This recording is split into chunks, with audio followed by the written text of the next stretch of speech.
This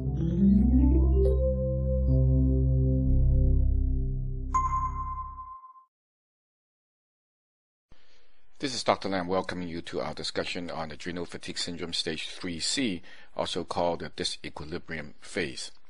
As you know, there are 4 phases to stage 3 adrenal exhaustion.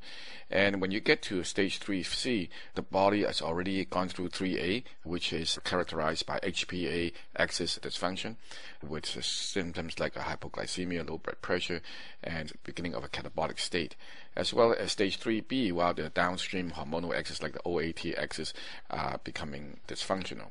Here in stage 3C, we have gone beyond that. In other words, the body has continued to be damaged to such a point that it's lost its equilibrium. So, despite the previous symptoms, additional symptoms are going to be present here. So, in stage 3B, we see hypothyroidism, low energy, estrogen dominance, irregular period, as well as low libido. It's quite common. But in stage 3C, things get even worse and has more symptoms than that. Now remember, most people in stage 3B as well as stage 3C are able to work a full-time job most of the time. It depends on how things go. Now, the key to understand in stage 3C is here, the body continues to weaken, which triggers a variety of reserve systems to spring into action to maintain the body's homeostasis. Much of this alarm response is driven by the sympathetic nervous system, or the SNS, with its chemical messenger norepinephrine, and the adrenal medullary hormonal system, the AHS, which is chemical messenger epinephrine. The SNS and AHS are collectively called the sympathoadrenal system, or the SAS. Now, this regulation of the chemical messengers, the epinephrine and norepinephrine of the SAS, is therefore the hallmark of this phase. Symptoms common of stage 3C includes anxiety attacks, heart palpitations, electrolyte imbalances, dizziness, severe insomnia, paradoxical and unusual reactions to medications and supplements. Crash can be frequent with longer than usual recovery period. Fatigue tends to be moderate to severe. A routine laboratory test continues to be negative. So the body is in a desperate mode, and this is when you see most of the people that come in to see you because they've already been exhausted by their regular conventional doctors. They have been abandoned by their health practitioners, and they've been jumping around from doctors to doctors, and usually with no avail. Continued testing, even going to extensive neurotransmitter workup, brain scans to rule out tumors, pituitary masses, hypothalamic dysfunctions have all been negative, and their tolerance of supplements that was working before is now kind of starting to backfire. Medication starting to backfire or increasing at ever larger dose.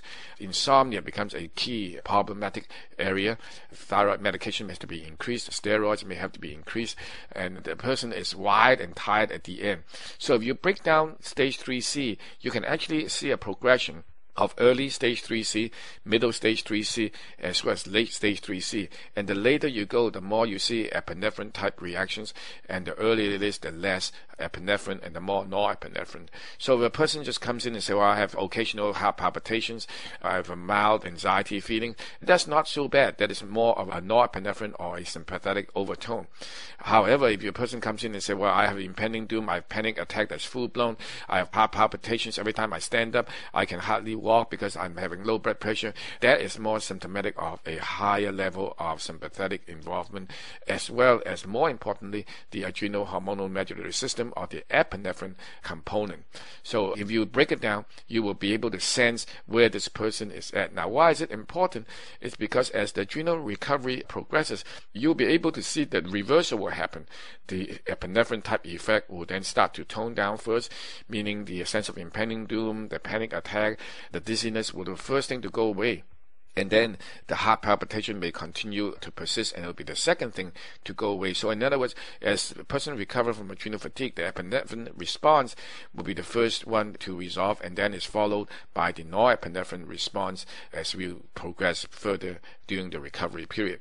It's very interesting if you are able to track these clients from the stage that they are in and how they advances forward when they crash and how they actually recover and get better. And usually it does not take a long time. even the people with stage 3C, if it's properly done, it will only take a few weeks for the initial epinephrine type response to be visibly reduced, and that's usually the first step. And then they go into a plateau, and then when you work on the other part, which is a norepinephrine, then the person will draw closer and closer towards early part of stage 3C when they come in at the end part of stage 3C, closer to 3D.